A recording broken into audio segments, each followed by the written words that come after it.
एक सेठ जी ने अपने छोटे भाई को 3 लाख रुपए व्यापार के लिए दिए। उसका व्यापार बहुत अच्छा जम गया, लेकिन उसने रुपए बड़े भाई को वापस नहीं लौटाए।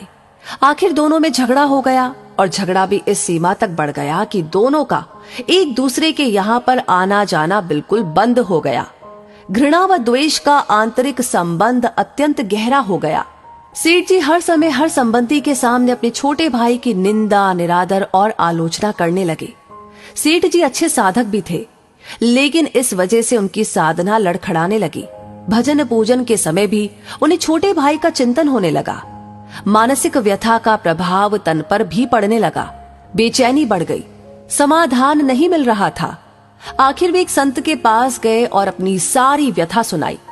संत श्री ने कहा कि बेटा, तू चिंता मत कर, ईश्वर कृपा से सब ठीक हो जाएगा। तुम कुछ फल व मिठाइयां लेकर अपने छोटे भाई के यहाँ जाना और मिलते ही उससे केवल इतना कहना, अनुज, सारी भूल मुझसे हुई है, मुझे क्षमा कर दो। सेठ जी ने कहा, महाराज, मैंने ही उनकी मदद की है और क्षमा भी मैं ही मांगू। संत श्री ने उत्तर दिया, परिवार में ऐसा कोई भी संघर्ष नहीं हो सकता जिसमें दोनों पक्षों की गलती न हो। चाहे एक पक्ष की भूल 1% हो, दूसरे पक्ष की 99%, पर भूल दोनों तरफ से होगी। सेठ जी की समझ में तो कुछ भी नहीं आ रहा था। उन्होंने कहा कि महाराज, मुझसे क्या भूल हुई? संत श्री ने कहा कि बेटा, तुमने मन ही मन अपने छोटे भाई को बुरा समझा, यही है तुम्हारी पहली भूल। तुमने उसकी निंदा, आलोचना और तिरस्कार किया, ये है तुम्हारी दूसरी भूल। क्रोधपूर्ण आंखों से उसके दोषों को देखा, ये है तुम्हारी तीसरी भूल।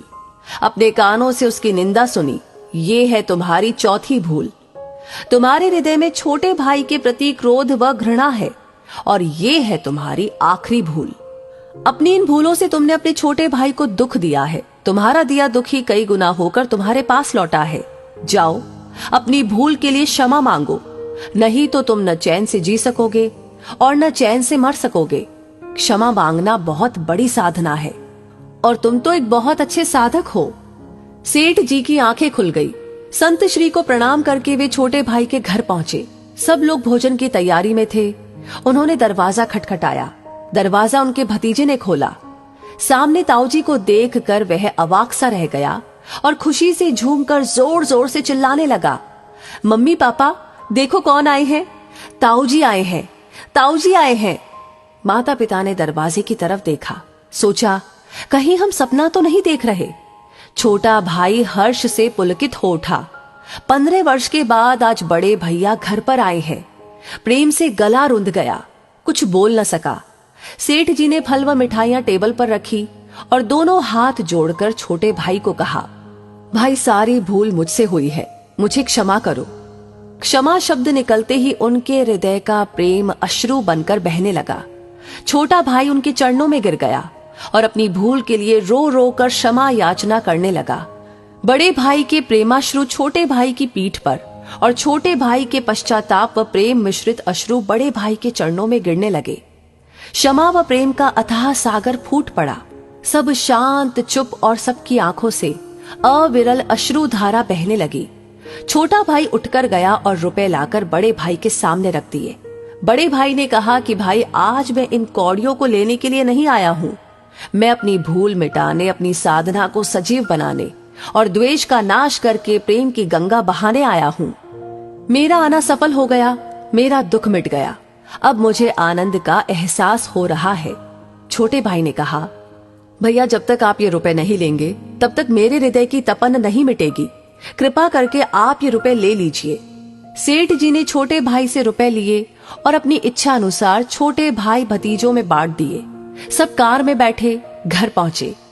15 वर्ष बाद उस अर्धरात्रि में जब पूरे परिवार का मिलन हुआ तो ऐसा लग रहा था कि मानो साक्षात प्रेम ही शरीर धारण किए वहां पर पहुंच गया हो। सारा परिवार प्रेम के अथाह सागर में मस्त हो रहा था।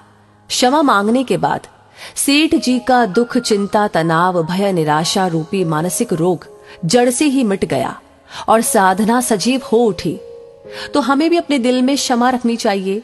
अपने सामने छोटा हो या बड़ा, अपनी गलती हो या ना हो, क्षमा मांग लेने से सब झगड़े समाप्त हो जाते हैं। वैसे इस कहानी के बारे में आप क्या कहेंगे, आपका पर्सनल एक्सपीरियंस क्या है, हमें जरूर बताएं कमेंट बॉक्स में लिख करके। और अगर ये वीडियो, ये कहानी पसंद आई हो तो प्लीज इसे शेयर करना बिल्कुल ना भूलें, क्योंकि आप जब शेयर करते हैं, आपके कमेंट्स जब आते हैं, आप जब लाइक करते हैं, तो ये सारी चीजें हमारे लिए होती है हर दिन के लिए इंस्पिरेशन, ऐसी कहानियों पर काम करने के लिए और उन्हें आप तक पहुंचाने के लिए। तो अपना ये प्यार बरकरार रखिए, हमेशा की तरह भर भर कर दीजिए। साथ ही साथ हमारी हर वीडियो आपको सबसे पहले मिले, उसके लिए हमारे पेज को फॉलो करना बिल्कुल ना भूले। धन्यवाद।